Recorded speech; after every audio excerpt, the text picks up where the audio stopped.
Thank you so much, people of the interwebs, for checking out this video today. This is the latest episode of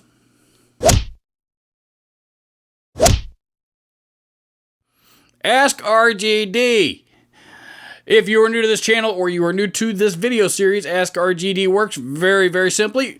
You, my wonderful viewers, ask me a guitar or guitar-related question, either down in the comments section, via email, via Facebook Messenger, or any of the other listed ways of communication that are down in the description, and I answer said guitar or guitar-related question in a video, which is what we're doing here today. So, without further ado, let's check out today's question, shall we? Today's Ask RGD question comes from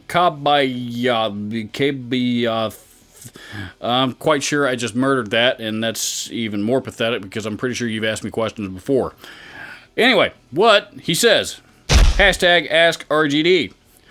Being your metalhead, high output pickups stereotypically would be your bread and butter. Do you have a soft spot for any low output pickups that would work well to your taste? Filtertrons, lipsticks, vintage telly, lollers, foils, and so on. Excellent question. Yeah, I am not actually, being a metalhead, being a hard rock guy, I believe it or not, I'm actually not married to high output pickups. I do own guitars that actually have some lower output, more moderate output pickups that I play quite often. Believe it or not, my BC Rich Mockingbird Special actually has a set of pickups in it from an old company who are now out of business called Rockfield Pickups. That one's got a set of, I believe they're pickup. I think it's got the SWVs in it, which was one of their more moderate, mellow output pickups that are, not very high output at all. They're kind of a vintage, really more of a vintage output than anything. And, I like them because it's, those are the original pickups that came in that guitar. That particular guitar, they actually do have a fair amount of clarity. And, I enjoy them because it's, it sets that guitar apart from everything else that I have. That's a sound only that guitar, at least in this room, will do. There are, actually, believe it or not, several other lower output pickups that I do enjoy. One of the best sounding, certainly the best sounding Les Paul that I've ever owned wasn't actually even an authentic Gibson Les Paul at all.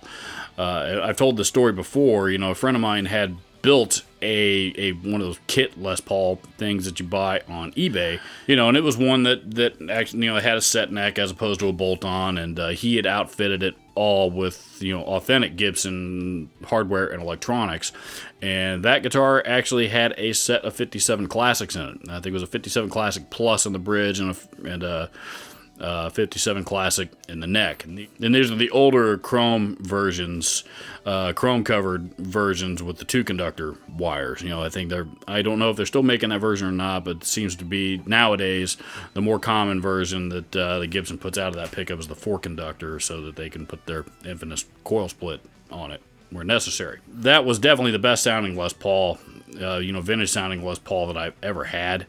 Certainly that and maybe definitely one of the best ones that I've ever heard, period. Part of me wishes that I still had it, but realistically the trade offer that I got for that guitar was too ridiculous to pass up, and so that's why I don't have it anymore. But a big part of that guitar sound came from the pickups, as is the case with any electric guitar.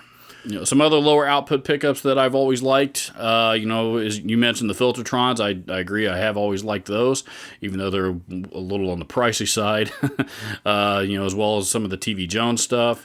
You mentioned some of the Lawler stuff, which actually I've never had the chance to try. You also mentioned some vintage Telly pickups.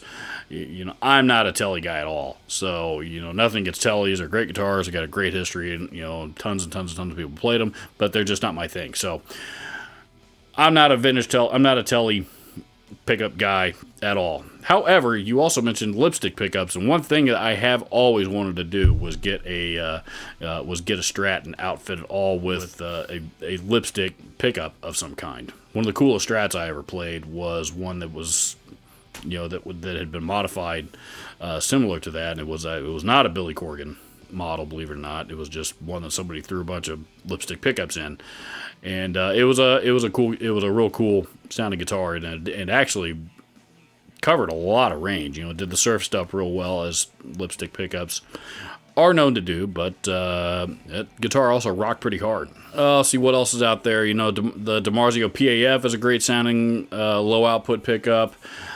The Seymour Duncan, of course, has tons of stuff. My favorites from them being the Jazz model and the 59 model. Both of those I think sound great. I like the Jazz a little bit better, for my taste. And believe it or not, the Seymour Duncan Full Shred and the Seymour Duncan Screamin' Demon pickups, I think both sound excellent. Both of those pickups are probably not nearly as hot as you might think they are, by the way. You should look them up. That might surprise you. Despite their names, those are lower output, but still got a little bit of a growl to them. But I also love high output pickups as well. The Seymour Duncan JB is my all-time favorite pickup, and I like it for its versatility. I like it for its high output. I like the way it cleans up. I like everything about the JB. I think it's a fantastic pickup. It also happens to be a favorite pickup of, of course, there's a long list of artists that use that pickup, but on that list is also none other than Seymour Duncan himself. That's his favorite pickup. The Duncan Distortion is great. That's actually what I have in my Kramer Focus, hanging up here on the wall behind me. But I do still have the original pickup for that guitar in the case. So if it ever does need to leave my possession, the original pickup will go back in it. And I'm keeping the Distortion. The Gibson Super Ceramics, the 496 500 set. Those are my favorite Gibson pickups. I love those pickups. Both of my Explorers have that pickup set in it, and they sound fantastic. Always love those. Those pickups, drive a Marshall amp really, really well. DiMarzio Tone Zone, and that's not even getting into any of the active stuff. Schecter has been putting their USA-made pickups in a lot of their import guitars, including the CR6, which is a newer model from them, of which I've been fortunate enough to acquire one of those myself here in recent months. Been featured in many, many videos since then. That guitar actually has Schecter USA pickups, again, as do many of their other import pickups, import guitars right now. And every single one of those pickup models I've heard, I've been very, very pleased with. I am not married to high output pickups at all. I really like the sound of many high output pickups, but I'm not married to them.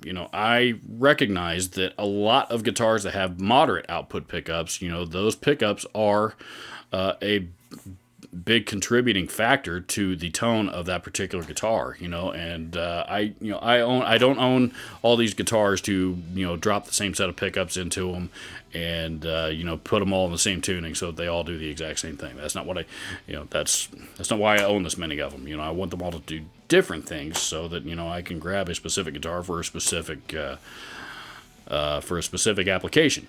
The flip side of that is I also generally don't buy a guitar just based on the pickups that it has in it. There are a few exceptions to that rule out there. The Gibson Government Series guitars that came out around circa 2014, I believe. If you're not familiar with those guitars, after Gibson, the now infamous FBI raid on the Gibson factory when they had all their rosewood confiscated, and eventually Gibson were able to get that rosewood back, and they released a limited run of guitars specifically with those rosewood fretboards on them, and they all came with a hand-signed certificate of authenticity, hand-signed by then CEO Henry Jeskowitz. Those guitars were the first guitars to come out with the Dirty Fingers Plus pickups, and those were some of the hottest output pickups I've ever heard, but I really, really liked them.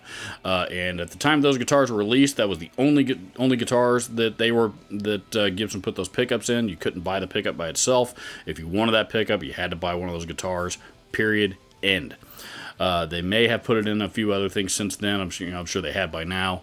But to my knowledge, that pickup is still not available for individual purchase. So there has been a few exceptions over the years, but typically I'm not going to buy a guitar for the pickups that are in it, and I'm not going to buy a guitar specifically with the intention of modifying it with a different set of pickups, because I think that also defeats the purpose of buying a guitar. So there you have it. Thank you very much. Kobayath. Kabayath, however, that guy, for submitting your question. I hope I was able to answer it thoroughly for you. Please, again, leave me your comments down below, and don't forget to submit your questions down below. I really enjoy doing these Ask RGD videos. This is a great opportunity for me to interact a little bit more directly with you, my wonderful viewers. And like I said, I just really enjoy it. So, subscribe down there below if you haven't already, and don't forget to hit the bell right next to it if you haven't already. Leave me a comment down below. And all of the pertinent links to this video will be included down in the description. Thank you so much for watching. I will see you in the next video.